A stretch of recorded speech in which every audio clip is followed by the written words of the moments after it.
Insyaallah kita akan membahas doa sabut jagat. Bismillahirrahmanirrahim. Assalamualaikum warahmatullahi wabarakatuh. Innal hamdalillah nahmaduhu wa nasta'inuhu wa nastaghfiruh wa na'udzu billahi min syururi anfusina wa min sayyiati a'malina may yahdihillahu fala mudhillalah wa may yudlilhu fala hadiyalah. Asyhadu an la ilaha illallah wahdahu la syarikalah wa asyhadu anna Muhammadan abduhu wa rasuluh. Allahumma shalli ala Muhammad wa ala alihi wa sahbihi ajma'in.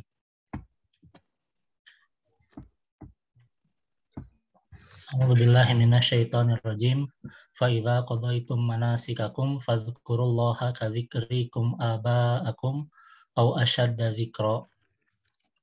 Faminan nasi may yaqulu rabbana atina fid dunya wa ma lahu fil akhirati min khalaq. Wa minhum may yaqulu rabbana atina fid dunya hasanah wa fil akhirati hasanatan wa qina adzabannar. Ulaika lahum nasibum mimma kasabu wallahu sari'ul hisab. Apabila kamu telah menyelesaikan ibadah hajimu, maka berzikirlah dengan menyebut Allah sebagaimana kamu menyebut membangga-banggakan nenek moyangmu, atau bahkan berzikirlah lebih banyak dari itu. Maka di antara manusia ada yang berdoa, ya Tuhan kami, berilah kami kebaikan di dunia dan tiadalah baginya bahagian yang menyenangkan di akhirat. Dan di antara mereka ada yang berdoa, ya Tuhan kami, berikanlah kami kebaikan di dunia dan kebaikan di akhirat, dan pelihara kami dari siksa neraka. Mereka itu ialah orang-orang yang mendapat bagian dari apa yang mereka usahakan, dan Allah sangat cepat perhitungannya. Ya, saya memilih topik tentang doa sapu jagat ini ada mungkin dua alasan ya, walaupun sebenarnya kalau saya ingat-ingat tentang doa sapu jagat ini sudah pernah dibahas di SSS ya, sharing tapi santai dulu oleh Mas Agung. Ada nggak Mas Agung nih? Nah, tapi ini memang saya pilih lagi karena yang pertama adalah ayat ini ada di rangkaian ayat-ayat haji ya. Jadi saat ini para jamaah haji ya, kemarin saya lihat di fanpage-nya Haramain itu sudah melakukan tawaf kudum atau tawaf kedatangan. Jadi pertama kali datang tawaf dulu, terus kemudian sa'i, dan besok nanti ini wukuf ya di Arafah. Jadi jangan lupa juga kita di sini untuk berpuasa ya besok, begitu. Kemudian dan ya kata Ustaz juga, inti dari Arafah itu adalah doa. Jadi ini adalah hal yang cukup penting dari haji, yaitu berdoa. Sama kalau menurut Nak itu Ramadan juga habis Allah menjelaskan rangkaian ibadah tata cara berpuasa itu menutup dengan membahas doa gitu. Sama ini rangkaian ibadah, puncaknya itu adalah doa. Di Arafah itu tidak ada kegiatan khusus ya, orang tuh pada diam duduk, dan yang perlu dilakukan adalah memperbanyak doa. Ya. Jadi tadi ya, rangkaian ayat haji itu dimulai dari 196 sampai 203. Ya, haji adalah warisan Nabi Ibrahim. Ya, jadi sudah dilaksanakan sejak zaman Nabi Ibrahim, walaupun oleh pelanjutnya ya malah disimpangkan, dan tugas Nabi Muhammad ini adalah memurnikan penyembahan pada Allah, sehingga termasuk haji juga ya. Jadi rangkaian ayat tadi itu sebagiannya itu selain menjelaskan cara berhaji, juga menjelaskan atau mengoreksi perilaku yang menyimpang seputar haji, begitu ya. Di ayat 199 itu mengoreksi kebiasaan orang Quraisy yang tidak mau ke Arafah. Mereka karena Arafah itu ada di luar Mekah, mereka nggak mau keluar Mekah, biar orang non Mekah saja yang ke Arafah. Gitu. Jadi orang-orang dari berbagai penjuru dunia yang mau berhaji itu pada ke Arafah, orang Quraisy nggak mau ke Arafah, ya Allah mengoreksi, nggak ada perbedaan antara orang Quraisy ataupun bukan harus ke Arafah. Terus, nah di ayat 200-nya ini yang kita bahas adalah mengoreksi obrolan pasca haji yang saling membanggakan nenek moyang. Ya, jadi ada kebiasaan setelah haji itu mereka kumpul di Mina kalau tidak salah untuk ngobrol. Jadi ngobrolnya itu ngobrol membanggakan nenek moyang yang Allah ganti, harus diganti dengan zikir, tapi harus sama antusiasnya bahkan lebih. Begitu. Jadi mereka tuh sangat antusias membanggakan nenek moyang, harus diganti dengan zikir. Dan juga di ayat 200 ini mengoreksi doa yang biasa dipanjatkan. Nanti kita bahas ini. Yang kita bahas ya tentang koreksi Allah terhadap doa yang dilakukan oleh orang-orang. Dan juga ini yang cukup penting yang disampaikan oleh Nak ya, diperlu kalau tidak salah, supaya kita itu tidak sekedar membaca doa, tapi benar-benar berdoa ya. Jadi beda antara orang membaca doa dengan orang yang berdoa ya. Membaca doa dan berdoa itu beda. Nah ini kata Nak ya, don't make a single dua unless you know what it means. Ask with meaning, know what you are asking. If it is meaningless from the asker, then it is meaningless to the one who listening. You have to make it meaningful to yourself, so it can be meaningful for Allah. Nah, ini ketika ngebahas rangkaian ayat haji ini ya Ustadz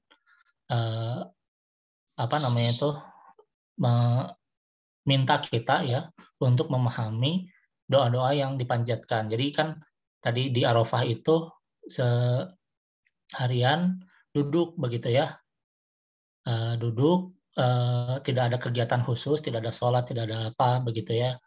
Nah itu kegiatan utamanya adalah berdoa.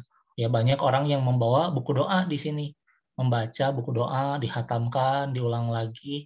Tapi Ustadz mengingatkan agar kita memahami ya doa-doa yang kita baca ya. Jadi ini bukan melarang berdoa ya, tapi meminta kita untuk memahami doa begitu ya, supaya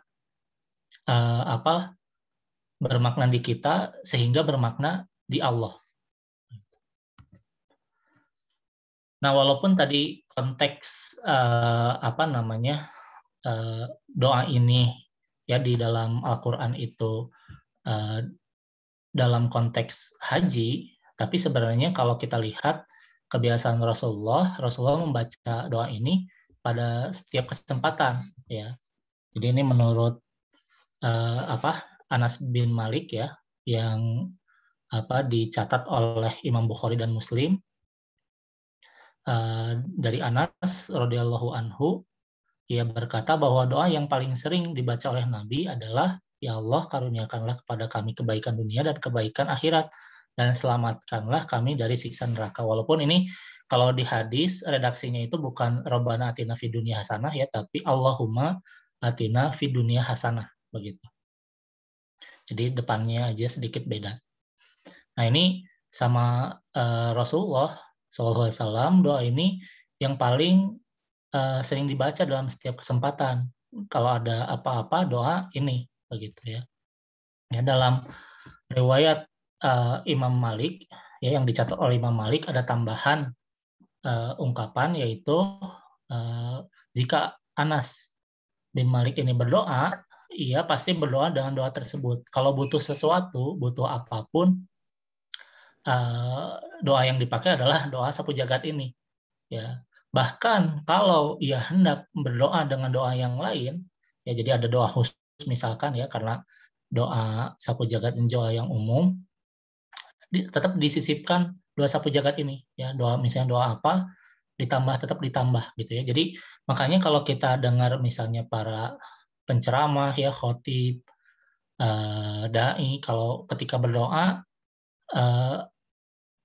pasti doa Robbana Atina ini nggak pernah ketinggalan begitu ya. Ya ada rangkaian doa panjang, selalu tersisip doa ini ya. Jadi ini bukan doa yang sekedar formalitas ya, yang penting ada, tapi ini punya makna khusus yang akan kita bahas insya Allah. Nah, doa ini menjadi favorit dibaca Nabi ya, menurut beberapa penjelasan, karena doa ini adalah doa yang ruang lingkupnya sangat luas. Ya ada yang mengutip bahwa ini adalah salah satu jawami'ul kalim ya, atau kalimat-kalimat yang singkat tapi padat maknanya yang Allah anugerahkan kepada Nabi Muhammad. Jadi Rasulullah itu pernah bersabda bahwa beliau dianugerahi jawami'ul kalim, kalimat-kalimat pendek-pendek tapi maknanya banyak begitu ya, mencakup berbagai hal ya, termasuk doa ini. Ya, doa misalnya ketika kita berdoa Robbana atina fid dunya hasanah, maka sebenarnya kita sedang berdoa, ya Allah berikanlah kami rizki yang lapang lagi halal, ya Allah berikanlah kami pasangan yang solih solihah, ya Allah anugerahkanlah kepada kami anak keturunan yang menjejukkan mata, kendaraan yang nyaman, tempat tinggal yang menenteramkan, ilmu yang bermanfaat, amal yang solih ya. Jadi satu bagian saja, bagian Robbana atina fid dunya hasanah ini sebenarnya sangat luas maknanya ya. Ada sebuah ceramah yang menyebutkan bahwa tidak ada doa khusus untuk minta jodoh ya. Jadi katanya itu ada beberapa riwayat, ada beberapa doa yang sering dibaca oleh orang-orang tentang doa minta jodoh sebenarnya tidak ada riwayatnya begitu. Nah, sedangkan menurut penafsiran gitu ya, termasuk makna dari Robbana atina fid dunya hasanah adalah pasangan yang soleh. Artinya ketika kita belum dapat jodoh misalkan, lalu kita berdoa kepada Allah, maka bisa menggunakan doa ini karena tercakup permintaan jodoh itu pada Robbana atina fid dunya hasanah begitu. Kemudian wafil akhirati hasanah ini mencakup hisab yang mudah, menerima kitab catatan amalan dengan tangan kanan, menyeberangi sirat dengan mudah, minum telaga Rasulullah, masuk surga. Ya waqina azabannar ini mencakup terhindar dari siksa nerakanya nanti di akhirat, terhindar dari penyebab kita terjerumus pada api neraka, kalaupun kita terlanjur berdosa diampuni dosanya oleh Allah dan mendapatkan syafaat Rasulullah. Jadi ini 3 kalimat tapi maknanya kemana-mana gitu, tercakup. Nah, ini yang tadi saya sampaikan bahwa di ayat 200 Allah mengoreksi doa yang keliru begitu ya.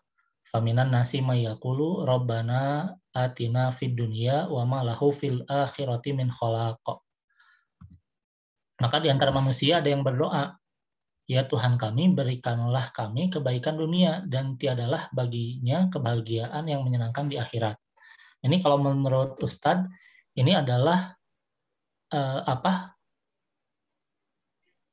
Allah itu harsh ya, geram, kasar begitu terhadap orang yang berdoa dengan doa seperti ini. Dan itu satu hal yang perlu kita cari tahu. Padahal ya doanya bukan kepada yang lain-lain, ya doanya kepada Allah dilakukan ketika habis ibadah haji, gitu. Jadi dalam rangkaian ibadah haji berdoanya ke Allah, tapi Allah marah, gitu. Makanya ini kita perlu tahu nih, ada orang berdoa kepada Allah tapi Allah marah. Jangan sampai kita juga berdoa kepada Allah tapi doa kita itu malah mengundang kemurkaan Allah. Makanya kita perlu paham nih apa sih maknanya doa yang keliru ini. Padahal kalau dari sisi kalimat apa salahnya begitu ya? Rabbana atina fid dunya, ya Allah gitu ya, berikanlah kepada kami dunia. Ada mungkin pernah dengar bahwa para sahabat itu tidak sungkan-sungkan berdoa kepada Allah, bahkan untuk ketika tali sepatunya itu putus, mereka berdoa kepada Allah. Ya, ini kan minta dunia juga nih. Ya, tali sepatunya putus, minta kepada Allah, tapi mereka tidak dimurkai lah gitu ya. Ini ada orang minta dunia, tapi dimurkai. Ya, belum lebih lanjut, ini kelihatan nggak gambarnya nih?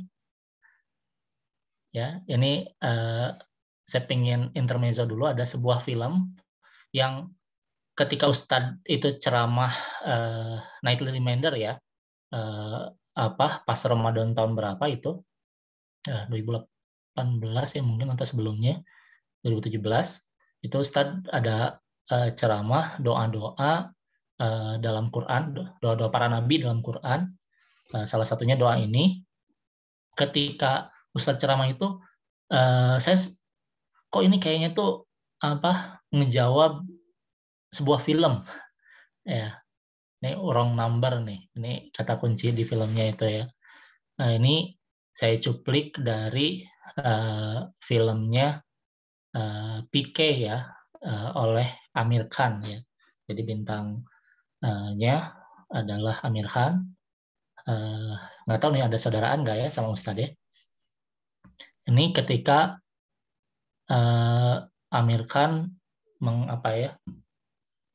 melabrak ya seorang penceramah yang ngasih syarat doa itu susah-susah gitu ya. Jadi ada istrinya yang sakit kalau nggak salah. Terus katanya itu kalau mau dikabul dia harus doa di satu tempat ya. Terus dibantah oleh Amir Khan itu, kenapa nggak bisa ngabulin di sini gitu Tuhan itu. Kira-kira sederhananya begitulah. Ya. Ini cukup menarik ya karena membahas tema tentang doa begitu ya. Jadi Amir Khan ini mungkin siapa tahu ada yang belum pernah nonton filmnya. Amir Khan ini ceritanya di film itu adalah seorang alien yang sedang pergi ke bumi begitu ya. Jadi berwujud manusia begitu. Kemudian dia ketika nyampe pertama kali di bumi, alat komunikasi untuk memanggil pesawat aliennya ya, UFO-nya begitu ya, itu dicuri orang. Akhirnya dia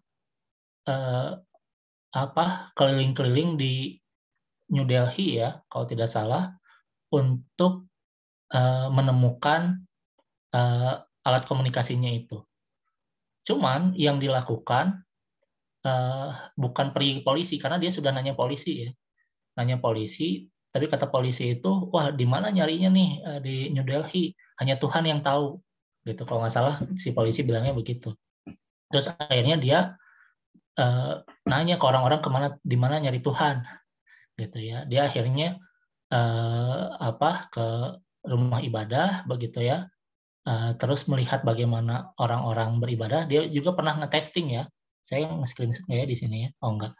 Jadi dia pernah beli Tuhan ya. Dia pernah beli patung gitu ya. Terus dia berdoa, aduh saya lapar nih. Ternyata ada yang ngasih makan gitu. Wah beneran ternyata Tuhan ini bekerja gitu ya. Akhirnya kemudian dia mempelajari lah seluk-beluk perdoaan ini. Ya, ternyata katanya itu makhluk bumi itu membawa problem mereka kepada Tuhan, yang mana Tuhan itu akan selesaikan dengan imbalan yang kecil nih. Nih sangat menohok cara berpikir kita tentang doa ya. Begitu film ini. Ya, ini sampai akhirnya dia menjalani berbagai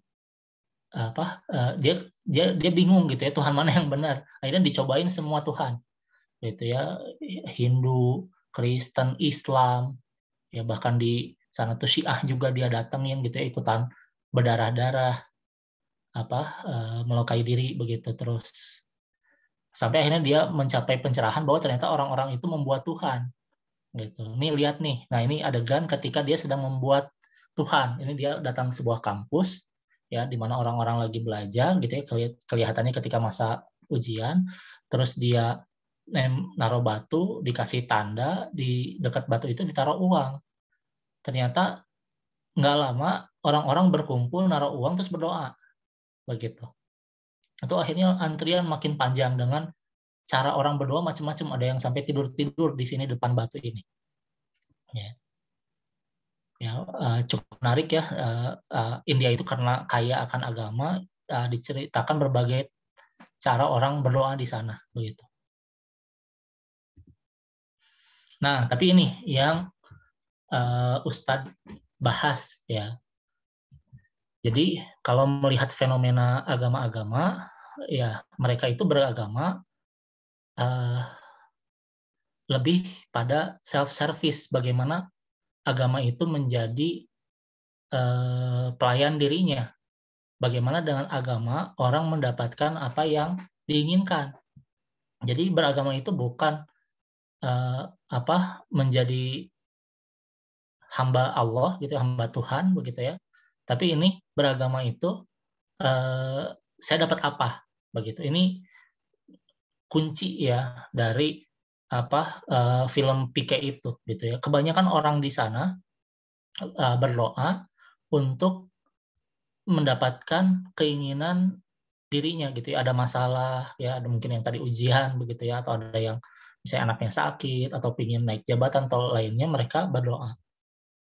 Nah, kalau kita lihat mungkin di Indonesia sendiri, mungkin ya ada beberapa praktik di mana misalkan kalau di Banten ya gitu, atau di Baduy ya kalau saya ada istilah Serentahun kalau tidak salah. Atau ini tersebar ya di Pulau Jawa, pemujaan terhadap Dewi Kesuburan, di mana orang-orang memberikan sesajen gitu ya pada Dewi Kesuburan. Ini menarik nih, ayat 200 itu yang tadi yang dibahas, ternyata ada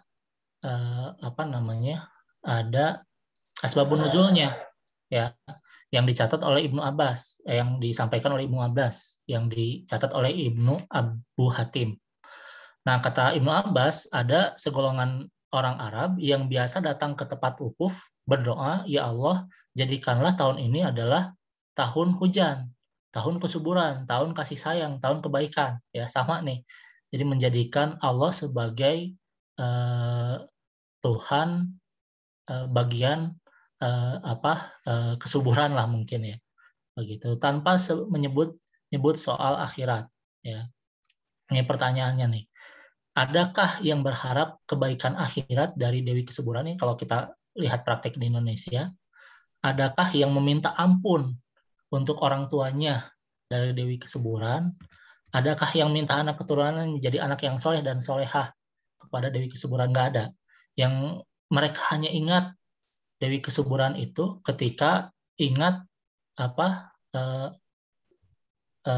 tanaman mereka begitu ya, ketika mau panen mungkin ya, ketika menanam. Nah, itu mereka ingat Dewi Kesuburannya. Tapi ketika lainnya lupa begitu. Nah, ini mungkin yang jadi masalah begitu ya. Nah, jadi kalimat tadi itu jadi keliru karena sebenarnya mindset berpikirnya ya, bukan sekedar soal ibadahnya. Mungkin ibadahnya betul ya, mungkin bahkan bisa jadi doanya juga doa yang betul, tapi hanya sekedar dibaca, bukan tidak difahami begitu ya. Bisa jadi kita doanya itu doa yang lengkap tadi, Rabbana atina fid dunya hasanah wa fil akhirati hasanah wa qina azabannar, tapi ada cara berpikir yang masih sama dengan orang Arab yang berdoa ya, orang Arab jahiliyah yang berdoa yang Allah murkai begitu. Nah, jadi walaupun bacaan doanya sama, bisa jadi Allah tetap marah jika pemahamannya keliru. Ya. Nah, kata Ustadz, Allah itu marah kenapa? Karena Allah menjadikan dunia, Allah marah kepada orang-orang yang menjadikan dunia sebagai tujuan. Jadi orang-orang ini lupa tujuan mereka diciptakan. Ya. ketika mereka paham tujuan diciptakan, bahwa tujuannya adalah beribadah kepada Allah, lalu mereka berdoa untuk mendapatkan dunia, itu pasti bukan dunia sebagai tujuan. Ketika orang-orang lupa tujuan mereka hidup di dunia ini sebagai apa, begitu ya, maka mereka akan berdoa tentang dunia itu dengan tujuannya adalah dunia, begitu. Dan di sini Allah marah. Jadi kalau kata Ustadz, sudah jauh-jauh mungkin berhaji, datang dari tempat yang jauh, gitu ya. Tapi kemudian ketika sampai selesai ibadah haji, sebenarnya dalam hatinya tuh yang ingat tuh dunia ya, gitu. Jadi mungkin kalau kita lihat fenomena di Indonesia itu ada yang umroh, tapi sebenarnya tuh, aduh ini nih, misalnya anak saya mau ujian nih, supaya lulus saya umroh, berdoa buat anak saya misalkan. Atau misalnya malah kata Ustadz itu ada contoh orang yang banyak dosa gitu ya, mungkin korupsi, mungkin apa begitu ya, di tanah di tempat tinggalnya, terus kemudian dia kayaknya umroh aja deh gitu ya, kayak nebus dosa begitu. Tapi sebenarnya yang dalam pikiran itu sebenarnya cuma dunia begitu, bukan bukan akhirat begitu. Ya. Nih kata Ustadz ya, pemahaman yang keliru tentang doa sapu jagat adalah kalau bahasa Ustadz nih ya, hook me up here and super hook me up there gitu ya. Nggak tahu nih hook me up tuh ini bahasa Indonesianya apa ya. Ustadz ngasih contoh misalkan saya nggak tahu nih Allah akan ngasih TV sebesar apa di akhirat, tapi setidaknya di dunia ini mah 80 inch lah gitu. Nah jadi mungkin kalau di bahasa Indonesia kan ya, hidup foya-foya, mati masuk surga. Ya. Jadi hidupnya nggak ingat Allah, tapi tetap berharap mati masuk surga. Ini pemahaman yang keliru terhadap doa sapu jagat, begitu ya. Di mana tidak ada hubungan antara dunia dan akhirat, begitu. Jadi doa sapu jagat saja bisa keliru difahami, begitu ya. Tidak hanya doa yang tadi ya, Rabbana atina fid dunya yang stop di situ, tapi doa sapu jagat saja bisa keliru difahami dengan pemahaman yang sama tadi dengan orang yang Allah murkai. Ya. Nah, apa perbedaan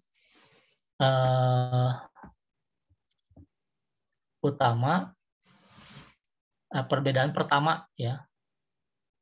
Perbedaan pertama dari dua doa yang tadi ya, yang orang yang Allah murkai begitu ya, yaitu ada perbedaan pertamanya adalah yang tadi Rabbana atina fid dunya, stop di situ.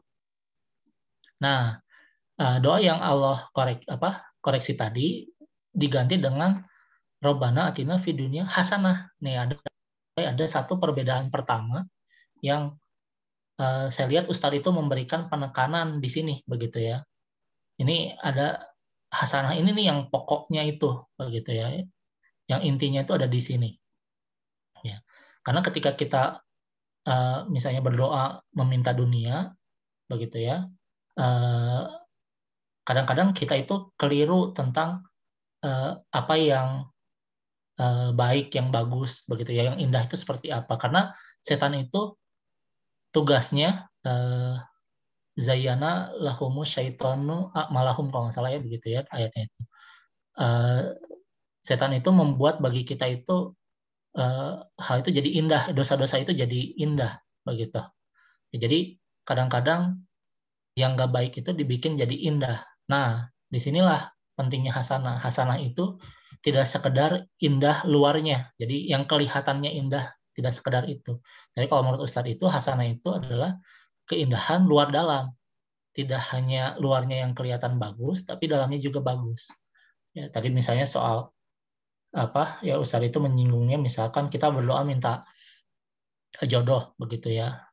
Ya Allah, saya belum menikah nih, pengen istri yang cantik misalkan. Itu cantik itu adalah keindahan luar, belum tentu dalamnya indah begitu. Ya, bisa jadi dia itu galak ya serem lah begitu ya. Bahasa satu horor sebenarnya dia itu ya. Nah, hasanah ini juga difahami karena dia indah luar dalam, ya, menurut Allah, maka akan menjadikan kebaikan dunia tadi menjadi bisa mengantarkan kita pada kebaikan akhirat. Jadi kita berdoa Rabbana atina fid dunya hasanah itu sebenarnya kita meminta kebaikan dunia yang akan mengantarkan kita kepada kebaikan akhirat. Nah, ini di concise komentari ya, yang tafsir Ustadz yang pendek, menarik ini. Malah bukan sekedar apa itu hasanah, tapi pertanyaannya adalah siapa itu hasanah. Ya, jadi yang hasanah itu dalam Islam itu adalah Rasulullah uswatun hasanah, teladan yang baik, begitu. Artinya ketika kita meminta hasanah dunia, kita minta dimampukan di dunia ini menjadi pengikut Rasulullah SAW, begitu. Sehingga hasanah itu tidak selalu bermakna rumah besar, mobil mewah, gitu ya, pasangan yang cantik atau ganteng, tapi bagaimana kita menjalani kehidupan dunia ini dengan baik. Jadi bedanya tadi yang tanpa hasanah, dia berdoa meminta apa yang dia mau, tok, begitu. Sedangkan yang menggunakan hasanah, Rabbana atina fid dunya hasanah, adalah dia berdoa meminta apa yang baik menurut Allah.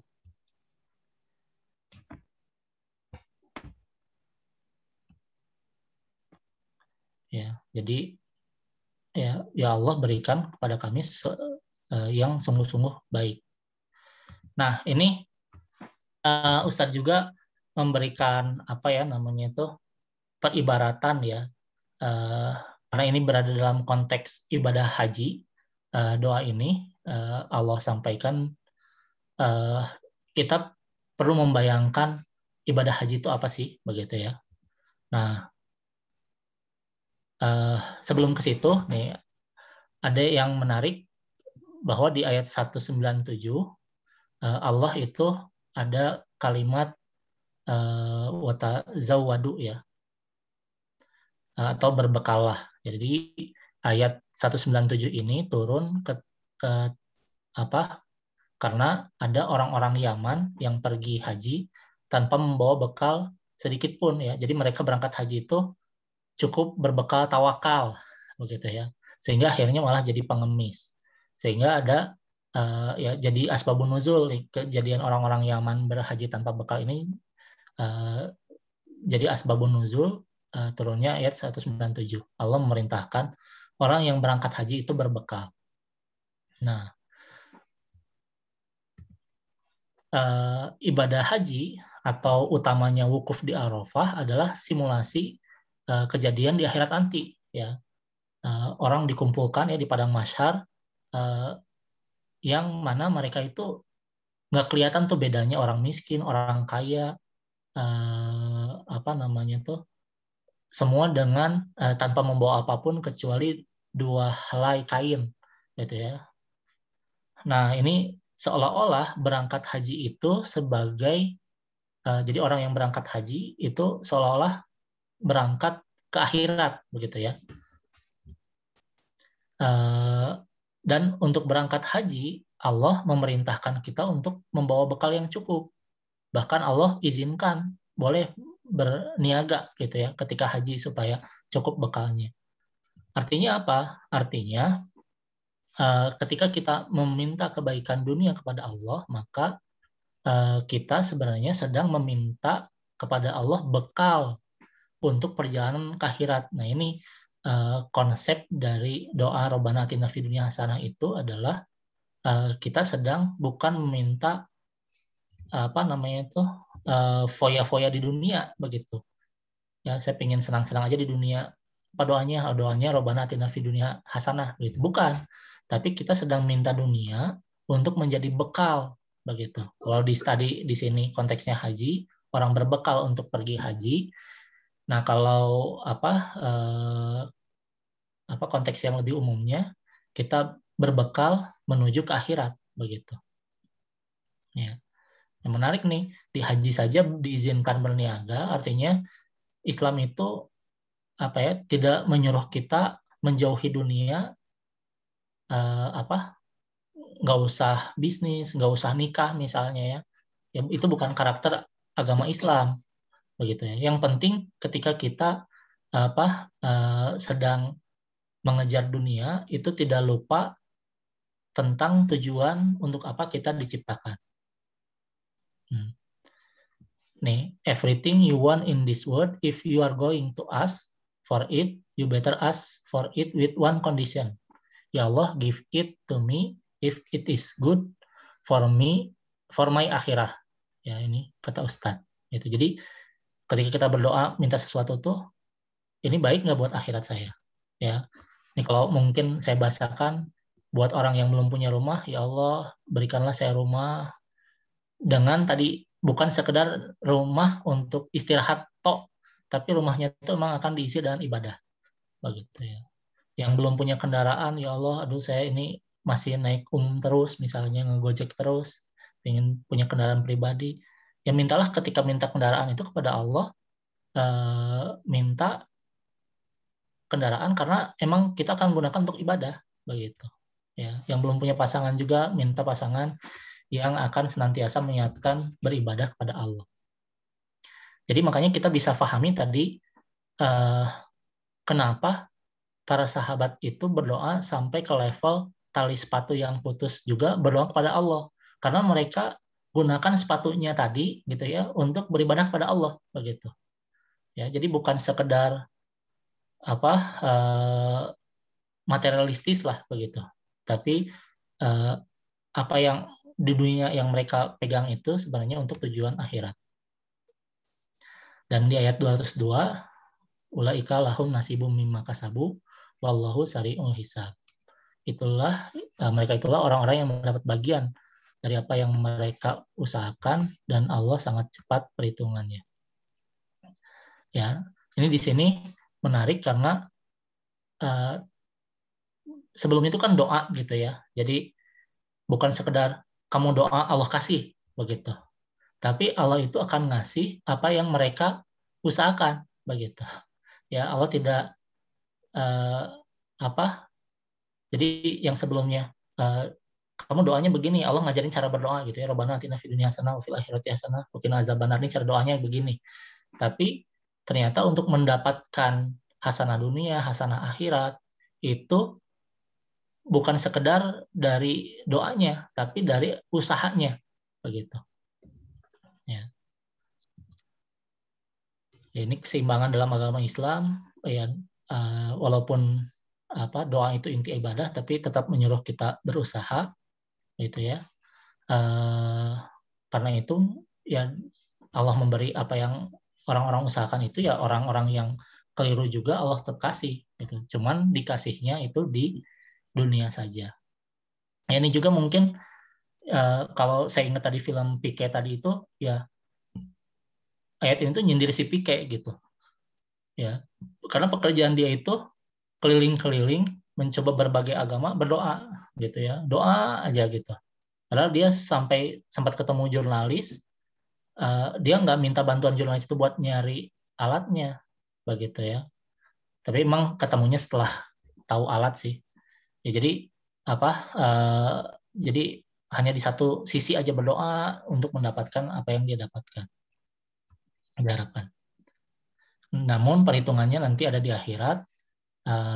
Artinya apa? Artinya kita usaha di dunia, perhitungannya di akhirat. Tadi ya. Kita berdoa misalnya ya Allah, saya ingin menyediakan rumah buat keluarga saya begitu ya. Karena ini sekarang masih kontraktor pindah sana sini begitu ya, atau bahkan kadang-kadang misalnya ya banyak kesulitan lah dengan itu. Tapi nggak pernah usaha begitu. Nah ini yang Allah hitung nih. Kenapa kamu berdoa, memang betul berdoa, tapi kamu nggak berusaha mencari mendapatkan rumah begitu. Misalnya nggak nabung, nggak apa dan lain sebagainya. Ya, dari kesimpulan ya, jangan sampai kita menjadikan Allah sebagai alat mencapai dunia. Ini yang membuat Allah murka di ayat 200 tadi. Ketika kita menjadikan Allah sebagai alat mencapai dunia, yang harus kita lakukan adalah menjadikan dunia alat untuk mencapai Allah. Nah, ini cara berpikirnya perlu dibalik. Bukan kita menggunakan Allah untuk mencapai dunia, tapi kita menggunakan dunia untuk mencapai Allah. Ya, kita meminta kepada Allah ketika kita minta dunia adalah dunia yang menjadi bekal kita menuju akhirat. Dan terakhir, Allah tidak mencukupkan kita untuk dengan ibadah dan berdoa saja, kita juga harus berusaha. Ya, intinya jangan jadikan dunia sebagai tujuan, tapi jadikan dunia sebagai persiapan untuk akhirat. Wallahu a'lam bishawab. Ya, Saya kembalikan kepada moderator. Alhamdulillah ya, sudah kita sama-sama tadi sudah menyaksikan, sudah menyimak penuturan dari Kang Irfan mengenai doa sapu jagat. Dari teman-teman mungkin ada yang ingin bertanya? Oke, kalau belum ada, nanti bisa disampaikan ya. Boleh langsung bicara, boleh ditulis di kolom komentar. Sebagai pembuka dari aku deh, Kang Irfan. Ya, boleh Teh. Jadi kemarin udah lama tuh sempat ngobrol gitu sama teman tentang memaknai kebaikan katanya. Ini obrolannya tuh waktu zaman-zaman kuliah gitu kan. Jadi sebagai mahasiswa tuh saat itu kan lagi semangat-semangatnya gitu ya, ingin bermanfaat untuk umat gitu ibaratnya. Terus mereka punya opini tersendiri gitu, termasuk aku juga. Misalkan kebaikan itu apa sih, kebaikan itu bagaimana ya yang tepat gitu, sebagai karena kita ingin bermanfaat untuk umat gitu. Ada yang mungkin ya udah kita belajar yang serius gitu, kita jadi ilmuwan, itu juga suatu kebaikan. Terus ada juga yang berpendapat, tapi kita jangan antipati dong, kita jangan antisosial, kita harus juga peduli gitu sama sosial gitu. Terus juga ada yang berpendapat, udahlah jangan ngomongin tentang dunia aja gitu, tapi benar-benar akhiratnya benar-benar ibadah tok gitu. Nah, yang aku ingin tanyain sebenarnya supaya jadi kita diskusi juga ya, karena menurut aku ini akan berkembang juga gitu pendapatnya gitu. Nah, jadi bagaimana sih nih Kang Irfan sikap kita gitu memaknai kebaikan, terus bagaimana juga tips kita atau reminder untuk diri kita bahwa kebaikan itu memang mungkin sesuai perannya masing-masing gitu. Terus bagaimana kita menyikapi perbedaan, atau bagaimana kita menyikapi setiap orang tuh punya porsi kebaikannya masing-masing gitu. Mungkin bisa jadi reminder juga buat masing-masing dari kita. Silahkan Kang Irfan. Iya, makasih Teh. Pertanyaan ini kalau bikin saya ingat dengan doanya Nabi Sulaiman ya. Robi habli mulkan layam bagilah, kalau nggak salah itu. Doa yang kalau sekilas juga sama tuh, doa minta dunia. Ya, jadi ternyata Nabi itu ada doa Nabi yang minta dunia, yaitu minta kerajaan yang tidak ada setelahnya itu orang yang punya kerajaan yang seperti itu. Nah, ini gimana nih, ada Nabi mencontohkan minta dunia. Makanya tadi ini kalau kita paham doa sapu jagat tadi, ya sekaligus ini ada pertanyaan nih. Mungkin ini juga bisa menjawab pertanyaan yang tadi ya, tentang ada ini dari Khaironisa ya, belum paham tentang doa sapu jagat. Mungkin sekalian ini bisa termasuk menjawab pertanyaannya. Doa minta dunia itu nggak masalah, yang penting adalah mindsetnya begitu. Ketika orang yang tadi dimurkai oleh Allah di ayat 200 tadi, ketika dia minta dunia, sebenarnya dia minta dunia untuk foya-foya dirinya sendiri lah, kira-kira begitu. Ya, untuk kesenangan dirinya, dia sebenarnya nggak ingat Allah sebagai Tuhannya dia tidak ingat tujuan hidupnya, bahwa dia diciptakan dunia ini untuk beribadah. Pokoknya saya punya masalah ingin diselesaikan, saya punya keinginan ingin tercapai, begitu. Itu aja yang selesai di situ. Nah, tapi kalau Nabi Sulaiman tadi sebenarnya berdoa seperti itu karena pemahaman terhadap kapasitas dirinya, gitu. Ya, sebagai anak Nabi yang ayahnya adalah raja, dia sudah berkecimpung di dunia perkerajaan, begitu ya. Sejak kecil, bahkan ya sejak kecil itu sudah ikut memutuskan perkara lah, begitu ya, Nabi Sulaiman itu, sehingga dia tahu kompetensinya itu di bidang apa, yaitu saya punya kapasitas sebagai seorang pemimpin, seorang raja. Oleh karena itu ya permintaannya adalah diberikan bekal, gitu ya, oleh Allah. Ya Allah, berikan saya bekal untuk memenuhi mengaktualisasikan kompetensi ini. Kira-kira bahasa lainnya itu dari doanya Nabi Sulaiman adalah tadi minta bekal untuk menjalankan kehidupan sesuai dengan kompetensi yang Allah berikan kepada dia. Makanya nanti ketika ada seorang yang misalkan dia seorang apoteker, mungkin doanya nggak di copy paste dari doa Nabi Sulaiman minta kerajaan, tapi ya Allah, jadikanlah aku apoteker yang punya apotek terbesar sedunia, misalkan begitu. Ya, tidak ada orang yang punya apotek yang lebih dari ini, misalkan ya, seperti itu. Yang punya bisnis misalkan, ya minta kepada Allah bisnis yang paling maju dan tidak ada yang lebih maju daripada bisnisnya, misalkan begitu ya, pemahaman dari Nabi Sulaiman itu. Tapi tadi sebenarnya cara berpikirnya dunia ini adalah sebagai alat mencapai Allah, begitu ya. Bagaimana kompetensinya itu benar-benar dijadikan sebagai alat untuk mencapai Allah, sehingga ya tadi ketika Allah memberikan perbedaan kapasitas pada setiap orang, maka bagaimana orang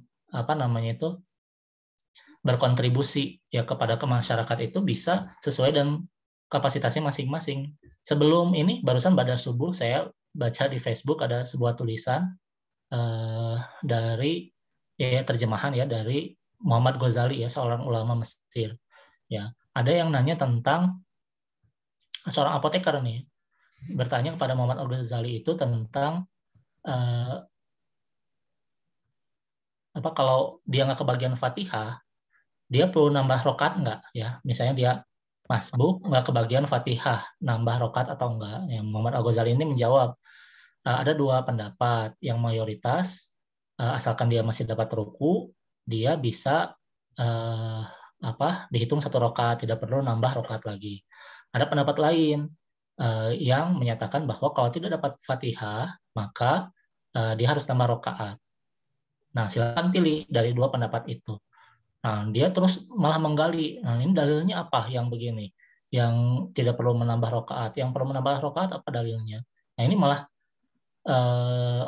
dibalikkan ya oleh Muhammad Al-Ghazali itu, Syekh Muhammad Al-Ghazali itu, ya buat kamu itu sebagai apoteker cukup di situ berhenti, begitu ya. Tidak silahkan mendalami bagian sebagai apotekernya saja, begitu ya, keilmuan farmasinya itu silahkan perdalam. Jangan ikut terlibat pada perdebatan yang dia bukan kompetensinya, begitu. Jadi yang mungkin bisa nyambung ya dengan di sini bahwa ya ketika dia diberikan kapasitasnya sebagai apoteker, ya berkontribusi kepada umatnya itu ya di bidang itu, begitu ya. Tapi tadi ketika dia menjalankan perannya itu bukan sekedar untuk dunia saja, tapi dia menjadikan perannya sebagai apoteker itu sebagai jalan menuju akhirat. Kira-kira begitu mungkin Teh. Jadi setiap orang bisa berkontribusi dalam kebaikan sesuai kapasitasnya masing-masing. Tadi ya, kalau Nabi Sulaiman itu kapasitasnya sebagai seorang raja, ya dia berkontribusinya di situ. Wallahu a'lam. Ya, alhamdulillah. Terima kasih Kang Irfan. Di sini bisa selanjutnya nih dari Mbak Siti. Dari Mbak Siti terima kasih, jazakumullah khairan. Nah, dari Mbak Siti di sini ingin menyampaikan pendapat gitu ya, bahwa memang katanya yang dipahami gitu sejak masih kecil tuh kayaknya dunia tuh dunia aja ya, akhirat. Jadi dunia tuh memang benar-benar lepas gitu dari akhirat gitu. Dan alhamdulillah di sini tadi pembahasan dari Kang Irfan sudah cukup dijelaskan gitu.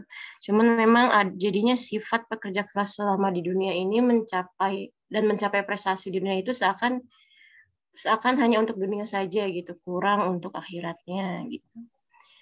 Kemudian ada requote dari Mas Heru. Oh iya, di sini pengingat ya, pengingat untuk kita semua. Sebelumnya, sebelum kita bahas ulasan nih dari Kang Mas Heru, ada nggak dari teman-teman yang ingin bertanya lagi? Ada yang ingin didiskusikan kembali? Oh, ada nih yang baru. Mungkin bisa langsung dilihat sama Kang Irfan dari Mas Zul Amri. Ada salah satu doa kepada jenazah katanya. Berilah dia pasangan yang lebih baik dari pasangannya. Bukankah doa ini menyakitkan bagi yang pasangan yang telah ditinggalkan? Masya Allah. Mohon pencerahannya, Kang, katanya. Aduh. Enggak, Kang. Ini saya punya kompetensi nggak ya menjawab ini ya? Coba dulu aja, Kang. Coba ya. Saya sebenarnya memahaminya juga nggak begitu ini ya, nggak begitu nangkep nih. Dan juga saya kayaknya belum pernah dengar ya, ada doa berikanlah dia pasangan yang lebih baik dari pasangannya. Mungkin bukan pada jenazahnya ya, atau gimana nih? Mungkin pada yang ditinggalkannya yang masih hidup. Oh, Oh begitu, oke. kalau doa untuk Berarti pasangan. berarti ada orang ya ya. Jadi si orang yang meninggalnya itu didoakan agar nanti di akhirat mendapatkan pasangan yang lebih baik, mungkin ya begitu ya. Iya, ya. Ya, Kalau saya ingatnya yang itu loh, Kang, yang kalau misalkan kita tidak berlaku baik kepada pasangan gitu, nanti pasangan yang di akhirat itu mendoakan agar, maksudnya kita nih bakal lebih baik nih memperlakukan pasangan kalian kalau kalian gak bersyukur sama pasangan kalian di dunia gitu. Kalau saya pernah dengarnya yang kayak gitu. Tapi ini nggak tahu deh, saya juga ya, kurang di ya, luar kapasitas sih, coba deh. Lanjut sama Kang Irfan aja. ya. Mohon maaf nih saya kayaknya uh, uh, dari yang pertama saya belum pernah dengar doanya, jadi saya nggak bisa berkomentar. Yang kedua mungkin ini komentar dari Pak Heru mungkin bisa menjawab ya, bisa jadi sebenarnya itu malah motivasi untuk orang yang ditinggalkan untuk jadi lebih baik begitu ya. Kan seolah-olah mungkin doanya itu si orang yang meninggalnya akan mendapatkan orang lain ya di akhirat, padahal bisa jadi itu orang yang sama, tapi orang yang sama itu menjadi lebih baik begitu. Jadi bisa difahami apa sebagai motivasi mungkin ya begitu. Nah ini mungkin Pak Heru nih yang bisa jawab nih. Silakan Pak Heru. Ya mungkin Pak Heru ingin menambahkan. Oh Kedengar ya? ya, kedengaran Pak Heru, silakan. Alhamdulillah. Ini soalnya laptopnya agak bermasalah di audio dan di video. Jadi video juga enggak. Ada dua laptop yang saya beli persis ini dengan anak saya juga gitu, bermasalah juga. Oke, jadi ini memang doanya ada. Doanya kan panjang gitu ya, yang doa untuk mayat itu. Oh Jadi iya iya selain betul yang betul. biasa Allahumma ghfir lahu atau Allahumma ghfir laha warhamha wa'fu'anha wa'fi'anha wa'afi Ya. wa'fu'anha itu dan seterusnya itu panjang. Terus kalau diteruskan ada juga doa itu gitu. Oh iya. Supaya bentar ini saya juga share juga tadi saya udah share Arabnya, sekarang yang Arabnya. Jadi doa itu ya termasuk itu ya, berilah keluarga yang lebih baik daripada keluarga di dunia, pasangan yang lebih baik daripada pasangan di dunia gitu kan. Jadi itu memang bisa menyakitkan kalau dipahami bahwa oh berarti ini bukan yang terbaik ya. Ya belum tentu gitu kan, karena seorang istri juga bisa menjadi bidadari surga kan, dan seorang laki-laki juga bisa mendapatkan bidadari kan. Jadi artinya dan kita begitu sudah meninggal gitu, wafat, nanti begitu kita dibangkitkan, kita kan sudah berwujudnya mungkin nggak sama lagi gitu kan, udah berwujud yang berbeda. Walaupun kita mungkin juga mempelajari bahwa kita bisa mengenali gitu pasangan kita waktu di dunia itu juga ada juga. Kalau nggak salah kita juga pernah bahas itu gitu. Tapi kayak misalnya hadis yang tentang apa namanya ketika kita sholat mendahului imam gitu kan, itu kan ada hadis yang menyebutkan bahwa akan dibangkitkan nanti di yaumul qiyamah sebagai keledai gitu kan. Itu apa namanya ya seperti itulah. Jadi artinya tidak perlu sakit hati, tidak perlu apa kan orang beriman itu la khaufun alaihim wa lahum yahzanun kan, tidak pernah takut, tidak pernah bersedih hati. Jadi kalau ada sesuatu yang membuat kita bersedih, yang itu datangnya dari Allah dan Rasul-Nya, yang justru perlu kita bertanya adalah pemahaman kita gitu kan. Apakah pemahaman kita sudah tepat tentang ayat itu, doa itu dan sebagainya. Jadi yang pernah saya dengar, ini bukan dari saya juga sebenarnya, saya juga dengar, saya nggak tahu ya, saya karena suka dengar macam-macam ya, selain dari Ustadz, ada dari Ustadz Hidayat, ada dari Ustadz Abdul Somad, ada dari Gus Baha, juga saya dengar dari Ustadz-Ustadz yang biasa dikenal sebagai dalam tanda kutip Wahabi gitu, saya dengar semuanya gitu kan. Jadi saya pernah dengar salah satu dari penjelasan beliau itu, ya bisa aja suaminya sendiri itu atau istrinya sendiri, karena kan di surga itu Allah sudah disucikan semua kan, kita semua sudah dicuci, sudah disucikan, dan itu kita mendapatkan pasangan yang tepat, artinya dia sudah tidak lagi gini. Kalau Ustaz sendiri pernah jelaskan gini, dari diri pasangan kita, walaupun kita menyukai ya, kan kita basis menikah itu kan fantihum atau tobalakum minan nisa'i nikahilah wanita yang kau sukai. Jadi kita suka dengan wanita atau seorang calon istri suka dengan calon suami gitu kan. Dasarnya adalah suka, tapi dalam prosesnya nanti kan kita akan mendapati hal-hal yang tidak kita sukai dari pasangan itu, entah dari istri itu atau dari suami itu, pasti ada hal yang kita nggak suka gitu. Itu pasti ada gitu. Nah, bagaimana cara mengelolanya itu kan tugas dan kewajiban kita sebagai suami istri gitu, untuk yang sudah menikah. Nah, tapi Ustadz bilang, saya masih ingat itu, nanti di akhirat itu sudah tidak ada lagi perasaan sesuatu yang tidak kita sukai itu. Jadi apa yang mengganjal di hati selama di dunia, ya pasti kita sama, ya, istri saya punya ketidaksukaan tertentu terhadap apa yang saya lakukan atau diri saya gitu, dan sebaliknya itu semua pasangan sama, pasti ada yang mengatakan langsung, ada yang menyimpan aja, ada yang sampai akhirnya malah berdebat, ada yang sampai akhirnya bercerai, masing-masing cara mengelola masing-masing keluarga beda-beda gitu kan. Tapi Ustaz pernah jelaskan kalau di akhirat nanti sudah nggak ada lagi yang seperti itu. Rasa ketidaksukaan sekecil apapun sudah nggak ada karena sudah disucikan. Jadi intinya tidak berarti ini istilahnya ganti pasangan gitu ya dan seterusnya, belum tentu juga. Jadi yang saya pahami seperti itu. Mungkin sedikit yang saya ingin tambahkan tadi yang cara memahami hasanah. Kalau di kajian yang lain itu kan Ustadz pernah cerita tentang atau gini deh, saya buka dulu dengan pertanyaan gitu. Misalnya ada yang mau masuk ke kedokteran nih, ada yang mahasiswa di sini misalnya. Apakah diterima di Fakultas Kedokteran itu suatu kebaikan, sebuah hasanah? Itu pertanyaannya.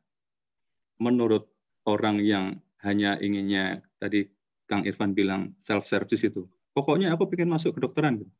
Nah itu pemahamannya harus dicek lagi gitu. Karena Ustadz pernah bercerita seorang teman beliau yang selalu dapat nilai tertinggi gitu kan, pokoknya cerdasnya bukan main, udah pasti jaminan ini pasti dapat beasiswa nih, masuk kedokteran pun pasti dapat beasiswa dia, nggak mungkin nggak gitu. Tapi ternyata dia nggak dapat beasiswa. Ternyata dia akhirnya nggak masuk kedokteran. Kalau nggak salah dia masuk ke teknik informatika atau elektro atau apa gitu. Tapi gara-gara itu dia tadinya Hindu atau Buddha gitu. Gara-gara itu dia akhirnya malah masuk Islam. dan akhirnya dia punya anak-anak yang hafal Quran.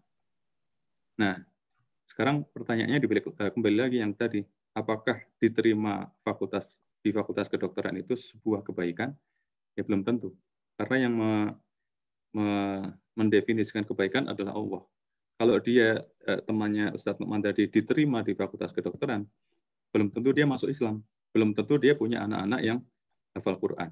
Ya kan? Contoh juga nih COVID-19. COVID-19 itu kebaikan apa bukan? Ya kalau kita selama ini berdoa Rabbana atina fid dunya hasanah fil akhirati hasanah wa qina adzabannar, buat saya ini kebaikan. Sekarang kita bayangkan kalau nggak ada COVID-19, apakah ada sharing subuh Ramadan 30 hari penuh di bulan Ramadan, ya kan? Apakah ada story morning? Belum tentu. Makanya kita nggak tahu yang dimaksud kebaikan dari Allah itu, kita masih terus minta petunjuknya supaya kita dapat memahaminya dengan baik. Menurut saya COVID-19 berarti ada kebaikan yang ada di dalamnya gitu. Karena contoh tadi ya, contoh simple aja, SSR sama story morning sebuah contoh sederhana. Saya kira itu dulu, saya kembalikan lagi. Terima kasih sekali lagi Kang Irfan ya, di sela-sela kesibukan beliau yang luar biasa masih sempat untuk hadir bersama story morning. Terima kasih juga Mbak Iza.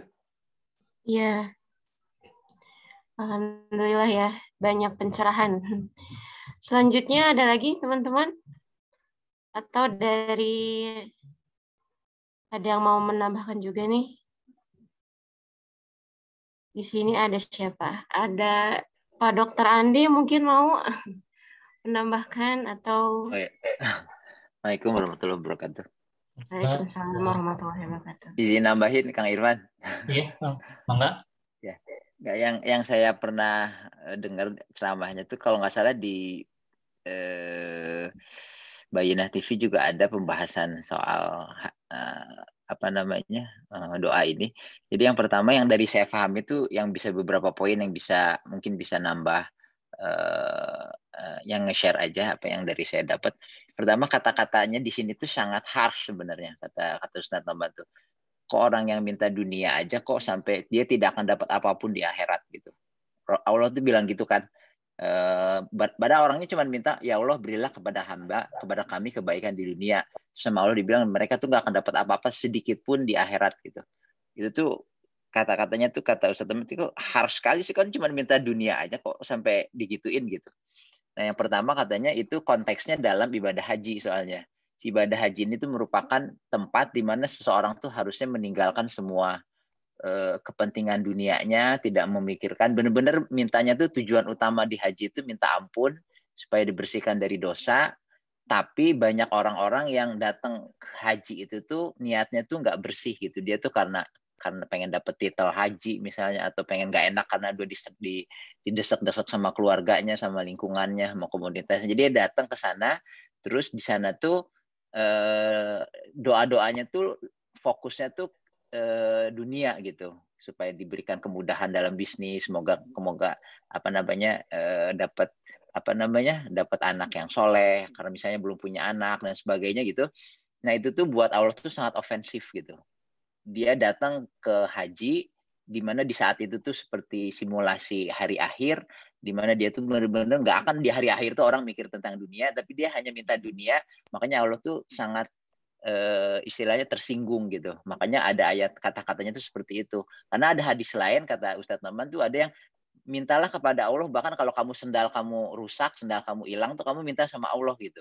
Itu kan berlawanan sama, itu kan masalah dunia yang benar-benar remeh gitu. Tapi kok pas di ayat ini tuh kok sepertinya Allah sangat tersinggung gitu, bahwa kalau kamu minta dunia aja pada saat haji gitu, kamu mintanya hanya dunia, Allah tuh sangat tersinggung. Tapi kalau bukan di haji, ketika kita sendal hilang, ya Allah cuma moga-moga diberikan kemudahan nyemu sendalnya gitu, itu tuh nggak masalah gitu, malah dapat pujian dari Allah gitu. Jadi yang saya pahami itu satu, bahwa si konteks ini tuh memang harus dihubungkan sama rangkaian ayat sebelumnya, bahwa ini tuh lagi ngebahas tentang haji gitu.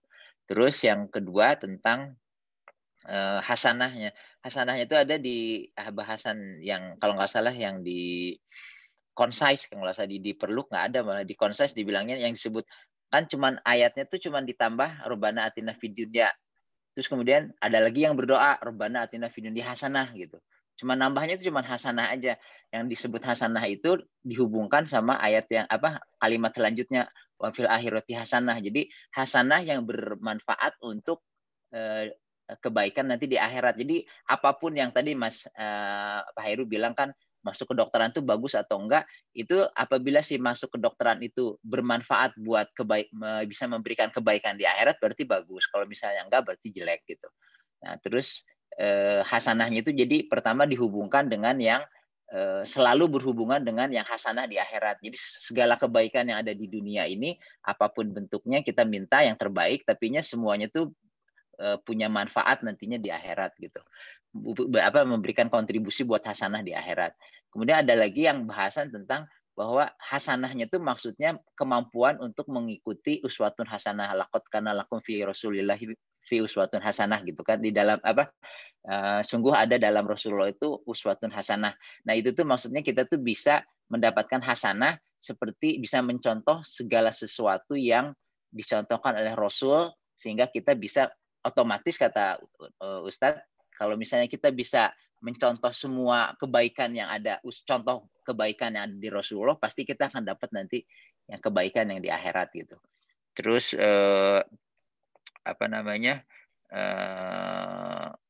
ya itu aja mungkin yang soal yang tadi yang nikah Anda dapat pasangan yang lebih baik, itu sih kalau yang tentang ayat ini itu. Cuman tadi yang tertarik tentang soal berilah pasangan yang lebih baik di akhirat nanti, itu ada, kalau nggak salah saya pernah baca tuh kan, memang hadisnya tuh kayak yang menyinggung pasangan sebelumnya gitu kan, kayak yang kalau yang baper. Tapi yang saya tahu sih kan memang dalam di akhirat itu tuh nggak ada orang yang perasaannya tuh jelek gitu, makanya gilnya tuh semua diangkat.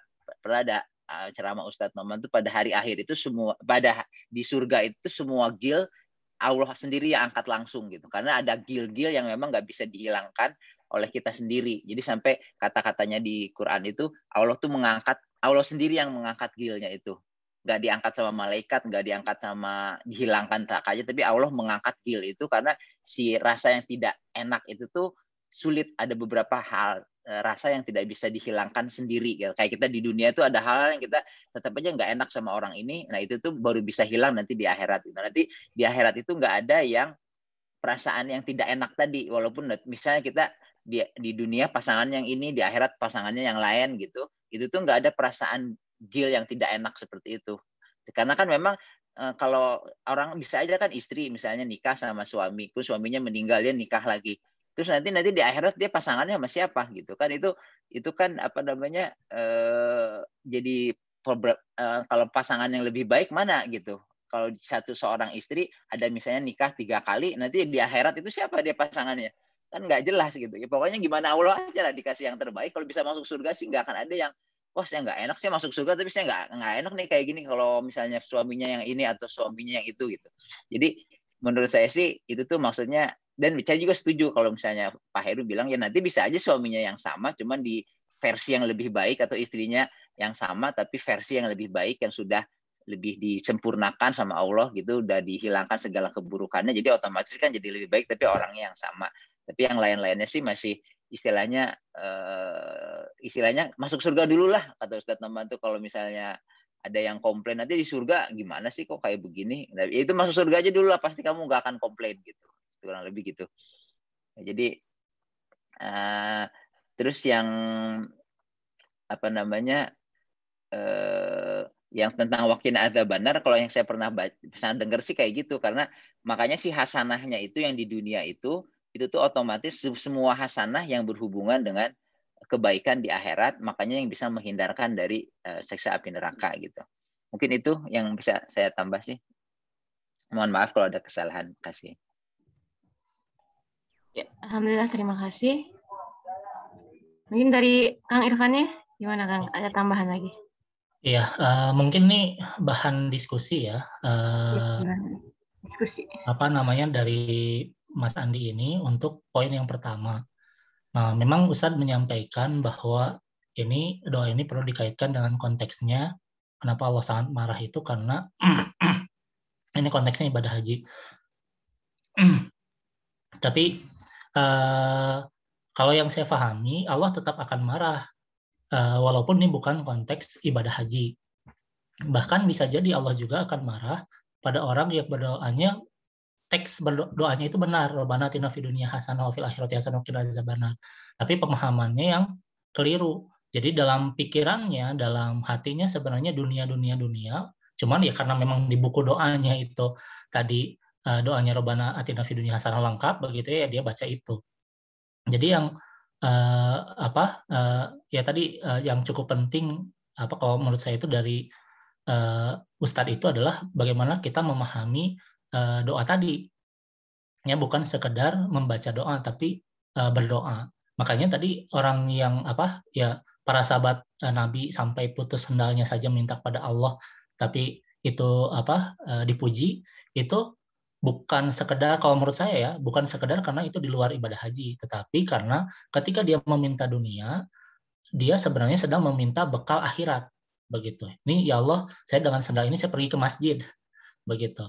Nah, inilah yang menjadikan doa ini bernilai, begitu. Jadi ketika kita minta dunia bahkan di luar ibadah haji, kalau kita melupakan tujuan kita hidup di dunia untuk beribadah kepada Allah, minta rumah, minta anak, hanya sebagai self service, bisa jadi itu juga akan mengundang kemurkaan dari Allah, begitu. Jadi ini memang ayat ini ditempatkan dalam konteks haji, tapi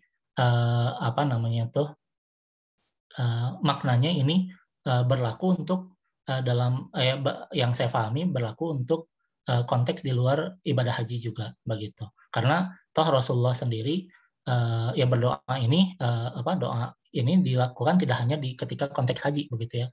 Rasulullah malah paling banyak berdoa dengan doa ini. Jadi ya mungkin ini bahan diskusi, mungkin nanti bisa ada yang menambahkan atau mungkin berbeda pendapat, tapi yang saya pahami adalah yang bikin marah itu tidak hanya sekedar waktu ya, walaupun memang dalam hal ini waktu juga sangat signifikan karena ya ini simulasi perjalanan akhirat tapi yang diminta dunia ya, menurut bahasa Ustadz itu. Tapi tetap ini berlaku di luar konteks ibadah haji juga. Ketika kita berdoa kepada Allah minta dunia hanya untuk dunia, ya bukan minta dunia untuk akhirat, maka Allah juga akan marah. Begitu. Wallahu a'lam bishawab. Silakan kalau mungkin ada yang mau menambahkan. Mungkin sedikit, Mas lupa saya tuh. Yang satu lagi yang bisa ditambahkan tuh dulu tuh Ustadz, memang saya dulu pemahamannya gitu. Ustadz bilang tuh orang tuh nganggap ayat Rabbana atina fid dunya hasanah ini, berilah saya yang terbaik di dunia, kemudian berilah saya terbaik di akhirat gitu. Jadi the best in dunia tuh kayak rumah yang paling baik, mobil yang paling baik, keluarga yang paling baik, terus nanti di akhirat dapat yang terbaik lagi. Nah itu yang sering dapat pemahaman tuh dulu tuh Rabbana atina fid dunya hasanah tuh kayak gitu. Padahal ternyata kata Ustadz Noman tuh itu tuh Rabbana atina fid dunya hasanah itu semua yang baiknya itu yang nanti akan berkontribusi terhadap kebaikan di akhirat. Kemudian yang tadi yang soal Rabbana atina fid dunya hasanah sih nggak masalah. Cuman yang disebutkan dunia itu yang tidak boleh itu Rabbana atina fid dunya aja gitu. Nah konteksnya tuh kenapa Allah tuh orang yang minta dunia aja tanpa hasanahnya itu tuh sama Allah dibilang tidak ada kebaikan di dalamnya. Itu tuh maksudnya bukan doa yang ini, bukan Rabbana atina fid dunya hasanah wa fil akhirati hasanah. Itu tuh berlaku untuk semua kondisi. Tapi kok di kata-katanya, kata Ustadz Noman, kok kata-katanya tuh sangat keras gitu. Allah tuh bilang kok pada konteks ini tuh Rabbana atina fid dunya aja langsung tidak akan dapat apa-apa di akhirat tuh maksudnya karena dalam hubungannya dengan konteks haji gitu. Ya saya juga setuju sih kalau misalnya ketika di luar konteks haji kita minta hanya untuk dunia juga Allah nggak suka gitu. Cuman Allah tuh kata-katanya sangat marah gitu untuk hal ini tuh karena sedang dalam konteks haji gitu. Mungkin itu tambahan. Oke. Ya jadi intinya lebih marah ketika haji lah begitu ya. Udah gitu. Oke, mungkin itu Mbak Aziza yang saya tambahkan yang jadi diskusi ya. Kalau yang tadi poin-poin yang lain insya Allah oke. Alhamdulillah. Masih adakah Kita masih ada waktu 7 menit nih, sekitar 7 menit. Mungkin ada tambahan lagi atau ada pertanyaan terakhir? Kalau memang sudah cukup, mungkin kita tutup aja ya. Kalau memang sudah cukup. Kayaknya insya Allah banyak banget hikmah, banyak banget insight yang udah kita dapatkan. Dan semoga memang nanti teman-teman bisa menyampaikan lagi gitu ya, menyampaikan kebaikan-kebaikan yang dapat pada pertemuan kali ini ke orang lain, ke keluarganya mungkin pertama. Oke, mungkin udah cukup ya, Kang, kita hari ini. Ya. Mengingatkannya sekali lagi sebelum ditutup, mungkin teman-teman yang mau berkurban melalui Yayasan Bayyinah Quran Indonesia boleh menghubungi saya, boleh menghubungi yang ada di grup WA atau di grup Telegram, silahkan. Mungkin sekian, kita sama-sama tutup majelis ini dengan sama-sama membaca istighfar sebanyak-banyaknya. Astagfirullahaladzim, astagfirullahaladzim. Dan juga kita tutup dengan doa penutup majelis. Subhanakallahumma wa bihamdika asyhadu an la ilaha illa anta. Alhamdulillah, alhamdulillah udah selesai ya. Boleh leave teman-teman. Dari saya sekian. Assalamualaikum warahmatullahi wabarakatuh. Waalaikumsalam warahmatullahi wabarakatuh. Hatur nuhun Teh Aziza. Iya, Kang.